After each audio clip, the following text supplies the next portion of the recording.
大家好，我是丽姐，欢迎大家来听相亲故事，感谢大家的订阅。说起来啊，我从事婚恋服务这一行已经10多年了。今天给大家讲一个特别有意思的故事，是关于一位在华工作的日本女生小野英子的相亲经历。这个故事真的让我感慨万千，也让我对跨文化婚恋有了更深的认识。小野来找我的时候是去年春天的事情了。那天她穿着一身得体的职业装，看起来特别干练。她在广州一家日企工作，是那种特别有事业心的女生。今年28岁，身高160，体重45公斤，皮肤白皙，五官精致，特别符合大家心目中对日本女生的印象呢。第一次见面聊天的时候，小野就跟我说，丽姐，我在国内工作生活这么多年，对中国文化特别有感觉。我觉得中国男生比日本男生更有担当，也更会照顾人。这句话让我印象特别深刻，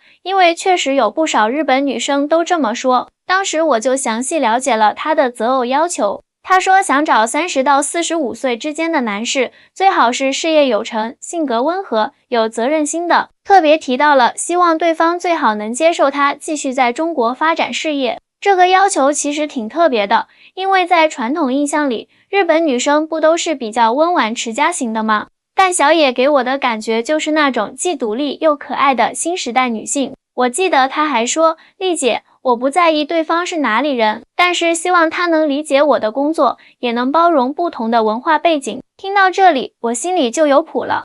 作为一个经验丰富的红娘，我觉得要给她介绍的对象一定要有国际视野，最好是有跨文化工作或生活经验的。于是呢，我翻了翻手里的资源，先给她安排了第一次相亲。对象是一位38岁的香港企业高管，在广州开设了分公司。这位男士爱健身，看起来比实际年龄年轻很多，最重要的是经常出差，见多识广。我觉得挺合适的，就赶紧安排他们见面。第一次相亲的地点选在了广州一家很有格调的日料店，我特意挑选了这个地方，就是想让小野有熟悉的感觉。见面那天，香港男士很绅士，特意提前到店里等候。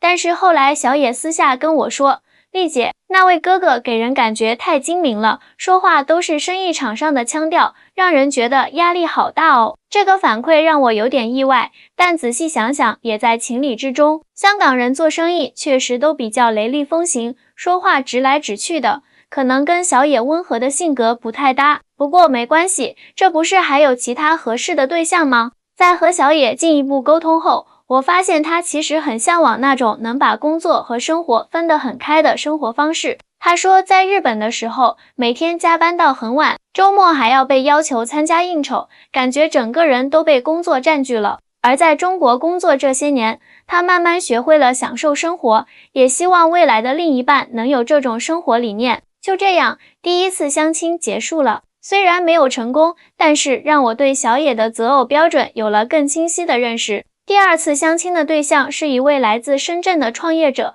今年35岁，是做跨境电商的。这位深圳小哥给人的第一印象就是很有朝气，穿着休闲但是不失品味，而且特别会聊天。我之所以选择他，是因为他有留学背景，在日本待过2年，对日本文化特别了解。他们第一次见面是在广州塔附近的一家清吧。那天晚上，深圳小哥表现得特别活跃，跟小野聊了很多在日本的经历，小野也被他的热情感染了，整个人看起来放松了不少。我在旁边看着都觉得气氛不错呢。但是啊，事情的发展总是出人意料。第二天，小野就给我发消息说，丽姐，昨天那位哥哥确实很优秀，但是感觉他太忙了，聊天的时候手机响个不停，而且他说创业阶段可能要经常出差，连居住地都不固定。我听完就明白了，小野虽然事业心强，但是更希望找一个能够安定下来的伴侣。深圳小哥确实很优秀，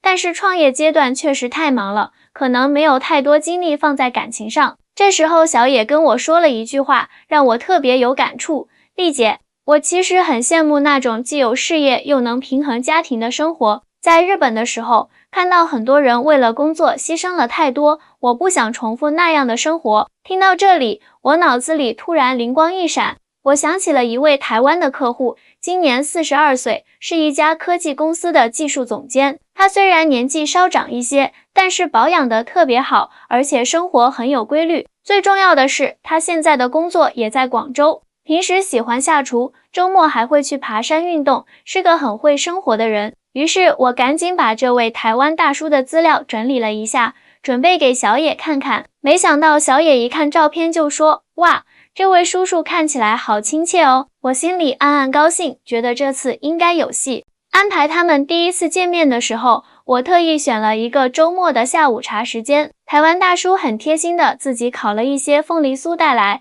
说是想让小野尝尝地道的台湾点心。这个举动可把小野感动坏了，他说：“真的好温暖，在日本很少见到男生会自己做点心呢。”见面聊天的过程中，台湾大叔的稳重和体贴表露无遗。他不仅认真听小野讲述工作上的事情，还会适时给出建议。最让小野感动的是，他说工作是为了更好的生活，但不能让工作成为生活的全部，要学会享受人生。这句话可真是说到小野心坎里去了。他后来告诉我，丽姐，我第一次遇到这么会照顾人感受的男生。他说话温柔，但是想法很成熟，让人觉得特别有安全感。第一次见面之后，他们就保持着联系。台湾大叔经常会给小野发一些自己下厨的照片，还会关心他的工作情况。小野说，台湾大叔总是能在他加班的时候送来暖暖的小惊喜，比如一盒手工制作的便当，或者是一杯现煮的咖啡。在台湾大叔和小野相处的过程中，我发现他们之间有种特别的默契。比如说，台湾大叔特别理解小野对工作的热爱，从来不会因为他偶尔要加班就抱怨。相反，他总是会说辛苦了，等你忙完，我们去吃好吃的。这种体贴真的让小野很感动。记得有一次，小野因为项目 deadline 加班到很晚，台湾大叔知道后，特意煮了一锅暖暖的姜母鸭汤送到他公司楼下。他说，天气转凉了，多喝点暖汤，对身体好。这让小野特别感动。他说，在日本很少看到男生会这么细心的照顾，而且台湾大叔有个特别好的习惯，就是每周都会规划一次约会日，可能是去逛花市，可能是一起下厨，也可能只是简单的在家看看电影。小野说，这种固定的约会时光特别珍贵，让平淡的生活都变得有意思起来了。有一次，我问小野为什么会被台湾大叔吸引，他想了想说，丽姐，你知道吗？台湾大叔跟我之前交往过的日本男生很不一样，他既有事业心，又懂得享受生活。最重要的是，他很会照顾人的感受，说话都是轻声细语的，不会给人压力。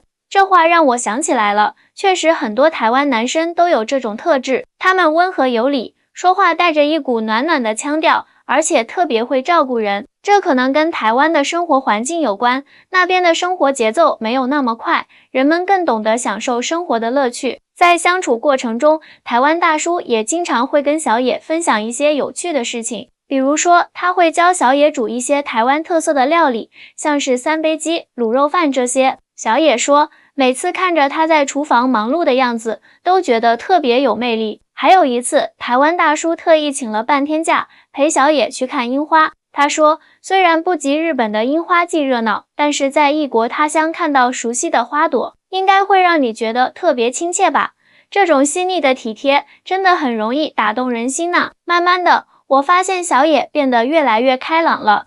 他说，以前总觉得谈恋爱是件很累的事情，但是跟台湾大叔在一起，反而觉得生活变得轻松了。他总是能在我心情不好的时候逗我开心，工作累的时候给我支持。接着跟大家说说他们遇到的小波折。其实最大的挑战就是来自双方父母的态度了。小野的父母一开始听说女儿要跟一个大自己14岁的台湾男士交往，多少有些顾虑，特别是小野妈妈担心年龄差距会影响他们的生活质量。但是台湾大叔特别暖心，他说不要着急，让叔叔阿姨慢慢了解我。后来趁着小野父母来广州出差的机会，他特意准备了一顿丰盛的晚餐。晚餐不仅有他拿手的台式料理，还专门学做了几道日本家常菜。小野说那天晚上特别感动，因为台湾大叔不仅把饭菜准备得特别精致，还用不太流利的日语跟他父母聊天。虽然发音不太标准，但是那份诚意感动了在场的每个人。最后，小野妈妈说了一句：“看得出来你是个很用心的人。”台湾大叔的父母倒是没什么意见，他们说只要儿子开心，我们都支持。不过，为了表示尊重，小野特意学做了一些台湾小吃，还用视频通话的方式跟未来的公公婆婆见了面。他认真的态度也让台湾大叔父母很满意。处理好了家人这关，他们的感情更进一步了。